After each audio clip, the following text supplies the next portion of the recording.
Day, my little sinners and saints. Today we got another little epic story to tell. This is going to be on the Utah cabin murders. This is the Teed family. And there's also the one that I went over, the Ketty murders, the Ketty cabin murders. In this movie, they actually mention those murders. And the movie does have elements of truth in it, but just like any other movie that's based on true events, it's usually kind of still far fetched. They have to make a movie, obviously. So we're going to go ahead and begin. A beautiful Christmas vacation in their getaway home. That's all that they ever wanted. But the intruders had a destiny plan for the family. Two survived, and two of them were shot dead. The vacation turned into a cold blooded murder. This is the story of the Teed family. And it was two convicts that had escaped, and they were supposed to go to a halfway house and look for work. Well, they left the halfway house and they went on a rampage. Christmas is often a time for celebration and family time, like they always do. The Teed family headed to their cabin house in Utah in December of 1990. The Teed family decided to take a break from the hectic life and head to the remote cabin in Oakley, Utah. Ralph and Kate, let's see if I got a picture right there, with their two daughters, Trisha and Lynn, age 16 and 20, respectively. And the family, their mother, this is the mother, respectively. The family was expecting and preparing for the annual Christmas party to which the rest of the family was on their way, but would never have thought that they would leave a scar on their lives. On the freezing winter day, 3 days before Christmas, this incident occurred, which shows the power of family, the strength of a father's love, and a Teed family fight for justice. Ralph Teed was born on September 29, 1939, in Germany and moved to the U.S. with his mother when he was 11 years old. The biggest chapter in his life was when he met Kate in his 20s, and a few years younger than him, and from West Pine County, Nevada. Ralph and Kate fell in love with each other and married on May 24th. Soon after their marriage, they were blessed with a baby girl named Lynn. 4 years later, they were blessed with another baby girl named Trisha Teed. They soon relocated to Humboldt, Texas, and led a happy life.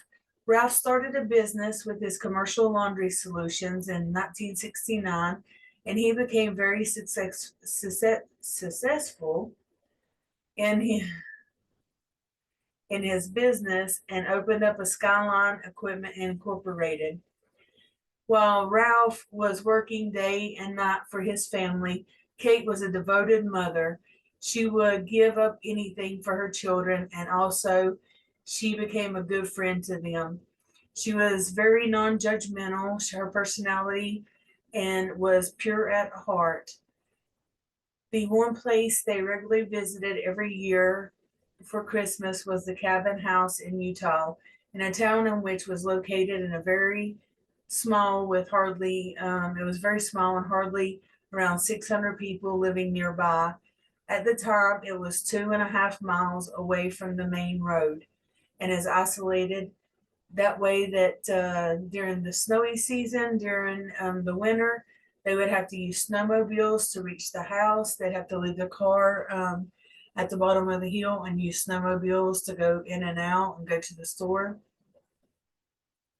Kate described the escape house as Teed's tranquility, as it was isolated by a attractive river near a neighbor in sight and surrounded by towering aspen trees. In winter of 1990, they made it to the cabin house as they always do. On December 20th, 1990, the family flew to Utah. They were eager to unpack and settle in and prepare for the party. They drove to the iron gate near the house where the snowmobiles were parked, and then they loaded the snowmobiles with all their luggage and supplies and rode up to the cabin in the brisk climate of negative 20 degrees Celsius.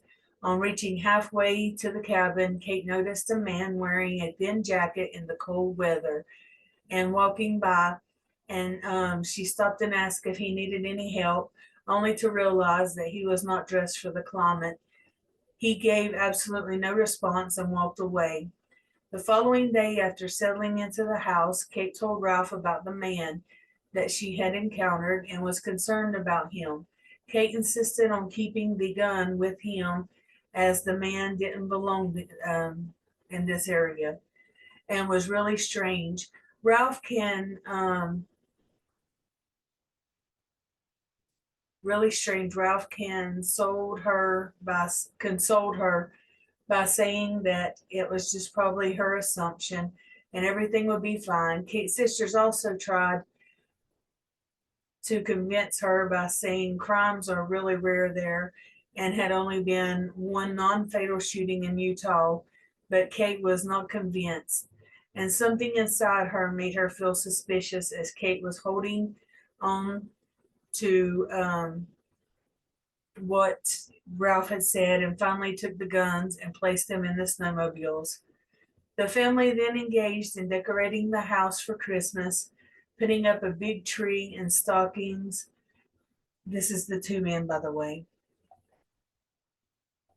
We'll get to that video.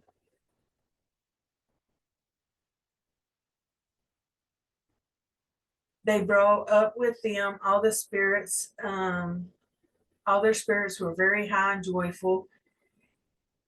It was the 22nd of December, and there was a lot to finish up before the party. Meanwhile, Kate's mother, Beth, joined them in the house, and the whole family drove to the main road to buy a few more of their supplies and things that they were running out of. And they drove the snowmobiles down to the gate where they would have to take the car to go into town to get what they needed. The second daughter, Tricia, was on the second snowmobile, and she rode on the back to the house from a far distance. And as soon as she got there, she ran upstairs and put her hands in some warm water because they were so cold.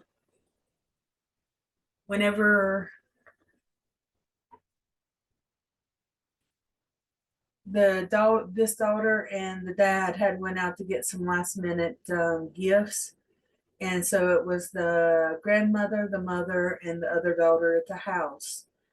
And the two men had broke in, and they were actually in the house whenever they got back, and she went upstairs to put her hands in warm water. And so they shot the grandmother. They shot the mother once, but she didn't die, so they shot her again. This is actually blood that have froze through the boards. This was the car that once they shoot the father, because when they come back, they run out to grab them and bring them in. They take the two daughters and let me back up a minute. When the dad and the daughter comes back, they come in and they go to shoot the dad, and the gun actually jams twice. So whenever they shot him the third time or attempted to, they shot him with buckshot. That saved his life. He does live. Spoiler alert.